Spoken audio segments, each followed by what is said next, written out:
Almost 380 years ago, pirates raided Baltimore in West Cork. The current residents of the village are putting on a play that investigates how the raid came about. Back then, Baltimore was at the centre of a power struggle over its ownership.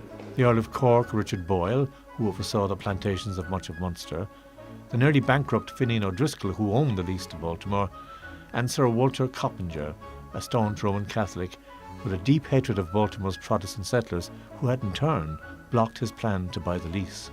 We Who Are Blameless, the new play, looks at who was responsible for the raid that resulted in 108 villagers being abducted into slavery. O'Driscoll, then the law must be seen to take its course.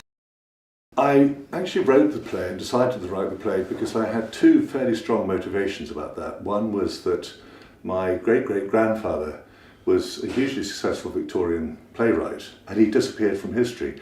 He's now only known for one play, which was Our American Cousins, that Abraham Lincoln was shot during the second act. Someone disappearing from history became something of an obsession of mine. Rupert's play deals with the disappeared, but how did this come about at that time? The Barbary pirates were rampant all around the Mediterranean, and they were attacking many coastal villages around there. But they had never ventured this far north, really. But a couple of years before they came to Ireland, they did go to Iceland and make a raid there. Their boats had suddenly got a little bit bigger and more proficient, and they could venture further. The Corsairs were a massive problem in those days, and they were sailing about because they had been what were known as Mediterranean galley rats, where they were only based on Tangiers with their galleys, so they could go around the Mediterranean easily enough and steal people and do piracy and all the rest of it.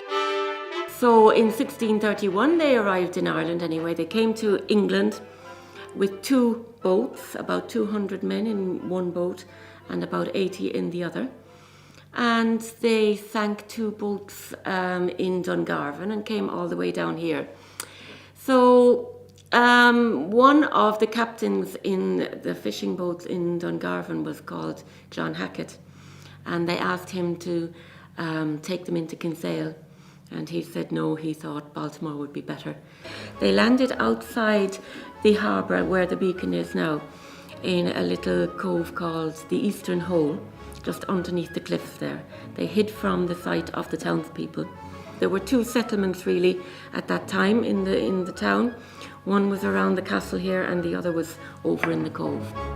They came to the cove first and they took most of the inhabitants from there. They had the element of surprise, I suppose. And there was a little track leading from the cove over towards here. But by the time they got towards the castle, the alarm had gone off and they didn't get so many captives from this side of the town.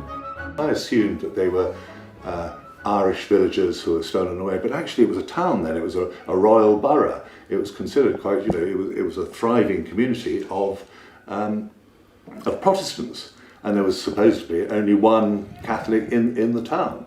The young, healthy men would probably have fared the worst because they'd have been taken to the galleys and would have had a very tough time, in the galleys as slaves, with a short lifespan because it was so tough.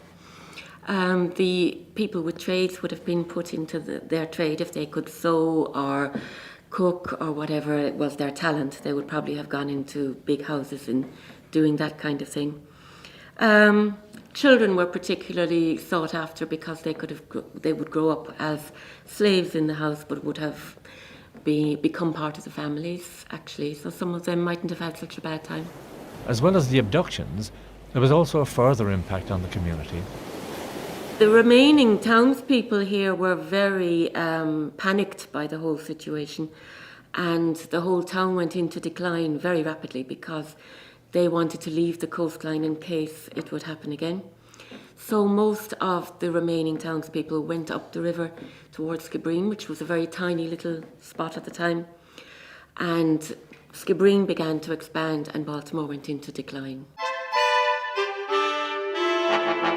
We Who Are Blameless looks at the complex political landscape of the time, as well as bringing home to us the terrible fate facing those who were abducted. Rupert's hope is that this play will remind the current residents of this thriving West Cork community of the trauma which befell those that came before them. The disappearance of the villagers here the disappearance of Richard Boyle, the first Earl of Cork, from Irish history. They were taken, and history doesn't quite relate precisely why. Nobody quite knows, and so that's a nice whodunit, which gradually began to take over my play.